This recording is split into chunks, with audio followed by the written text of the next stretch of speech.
اگر ابھی اپنے عقل کا نہ استعمال کیا تو ہم شاید وہاں پہنچ جائیں جدھر یہ ٹکڑے ہم واپس جمع نہیں کر سکیں گے اپنے ملک کے۔ ایک پورا زور لگا ہوا ہے کہ کسی نہ کسی طرح عمران خان کا راستہ بند کیا جائے، کوئی سپریم کورٹ کو بھی ذلیل کیا جائے، لیکن اس کو نہیں آنے دینا کہ 70% اس وقت تحریک انصاف کی مقبولیت ہے پاکستان میں۔ بسم اللہ الرحمن الرحیم۔ میرے پاکستانیوں، مجھے آج خوف ہے کہ پاکستان اس راستے پہ نکل گیا ہے جو ہمارے ملک کی تباہی کا راستہ ہے، اور مجھے خوف آ رہا ہے کہ اگر ابھی حکمت نہ استعمال کی گئی، اگر ابھی اپنے عقل کا نہ استعمال کیا تو ہم شاید وہاں پہنچ جائیں جدھر یہ ٹکڑے ہم واپس جمع نہیں کر سکیں گے اپنے ملک کے۔ میں سب سے پہلے آپ سب کے سامنے ایک چیز رکھنا چاہتا ہوں کہ اس سب کے پیچھے ہے کیا۔ یہ جو ایک سال سے ایک افراتفری ملک میں مچی ہوئی ہے، ایک پورا زور لگا ہوا ہے کہ کسی نہ کسی طرح عمران خان کا راستہ بند کیا جائے کہ یہ ملک کے لیے بہت برا ہے، اس کو نہیں آنے دینا چاہیے۔ اگر الیکشن بھی نہ ہو، آئین بھی ٹوٹ جائے، کوئی سپریم کورٹ کو بھی ذلیل کیا جائے، لیکن اس کو نہیں آنے دینا۔ اس کے پیچھے ہے کیا؟ میں ذرا آپ کو پہلے یہ گراف دکھا دوں۔ یہ جو آپ کے سامنے یہ ذرا گراف دیکھیں، یہ ہے سروے کا رزلٹ۔ یہ سروے کا رزلٹ میں یہ ذرا ادھر دیکھ لیں کہ 70% اس وقت تحریک انصاف کی مقبولیت ہے پاکستان میں۔ باقی ساری پارٹیز کی ملا کے بھی تو جو مقبولیت ہے، ان سب کو اب خوف ہے کہ الیکشن اگر آ گئے تو یہ ہار جائیں گے۔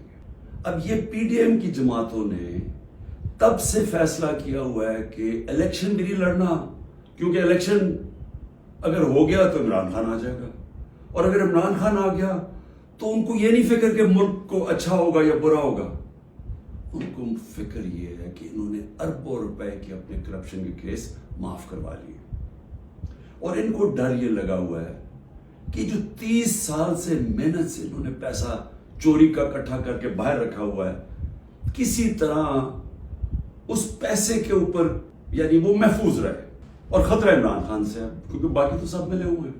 اب اس کی وجہ سے یہ سارا ملک تباہی کے راستے پہ جا رہا ہے کہ صرف اس خوف سے کہ ہمارا آپ کے پیسہ نہ یا کہ این آر او نہ واپس لے لے، بس یہ وجہ ہے کہ یہ آمنے سامنا کھڑا کر رہے ہیں ملک کی سب سے بڑی جماعت اور ملک کی فوج، اور یہ کامیابی سے یہ کر رہے ہیں کیونکہ یہ پرانے 30 سال کے پرانے سیاستدان ہیں۔ یہ جا کے وہاں ڈراتے ہیں ان کو کہ سر وہ آپ کو ہٹا دے گا آ کے۔ میں بار بار کہہ بیٹھا ہوں کہ میں اداروں کے اندر انٹرفیئر نہیں کرتا، میں کہہ بیٹھا ہوں، بار بار پیغام پہنچا بیٹھا ہوں، لیکن وہاں سے ڈراتے جی آ کے ہٹا دے گا آپ کو، فوج میں انٹرفیئر کرے گا۔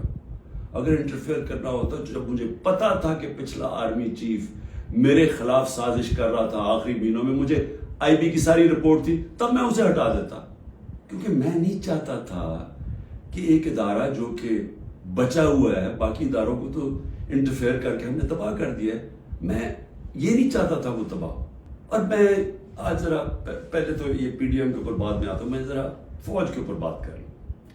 دیکھیں، میں نے ساری دنیا میں اپنی فوج کا کیوں دفاع کیا؟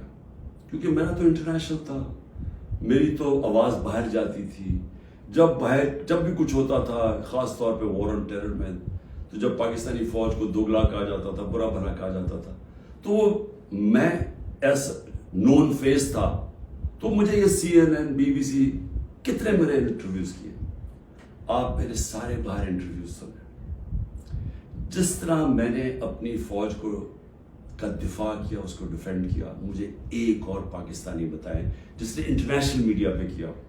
یہاں تو خیر ہم کہیں یہاں تو کوئی مسئلہ نہیں ہے، باہر جدھر پوری ایک باہر کی لابیز بیٹھی ہوئی ہیں جو چاہتے ہیں کہ پاکستان کی فوج کمزور ہو، انہوں نے پوری کیمپین چلائی ہوئی تھی۔ تو مجھے یہ فخر اس لیے ہے کہ میں نے اس لیے نہیں کیا کہ مجھے کوئی فوج نے کوئی چیز دے دینی تھی، میں نے اس لیے کیا کہ میں ایک آزاد آدمی ہوں، میں غلامی کبھی کسی کی قبول نہیں کی۔ مجھے جتنی مجھے دعوتیں تھیں کہ باہر رہ لو، جتنے میرے کنیکشنز تھے, جو جتنا مجھے عزت ملتی تھی, برطانیہ کی میں بات کر رہا ہوں, میں نے تو کبھی نہیں سوچا کہ میں اپنے ملک کے علاوہ کہیں رہ سکتا ہوں. میں ہمیشہ اس چیز کا جیسے جب بڑا ہو رہا تھا چاہتا تھا کہ کبھی ہم وہ غلامی نہ کریں جو میرے ماں باپ کی, ہمارے بڑوں نے کی تھی, انگریز کی غلامی. یہ میرے بچپن میں میرے سے تھا. میں نے کبھی کسی کی غلامی نہیں کی. لا الہ الا اللہ, کسی انسان کے سامنے میں نہیں آج تک جھکا. تو میں سمجھتا تھا کہ کسی اور باہر کے ملک میں رہنا, میں جو مرضی کر لوں, میں سیکنڈ کلاس سٹیزن ہوں, وہ میرا ملک تو نہیں ہے. میرا ہمیشہ یہی تھا کہ میں پاکستان, پالیٹکس میں بھی آیا جس آدمی کو ضرورت ہی نہیں تھی پالیٹکس, اللہ نے سب کچھ دے چکا تھا. کون مجھے ایک آدمی بتائیں جس کو سب کچھ ہو, وہ اپنی زندگی کے 22 سال لگاتا ہے کسی چیز پہ, قربانیاں دیتا ہے یعنی اپنی فیملی کی.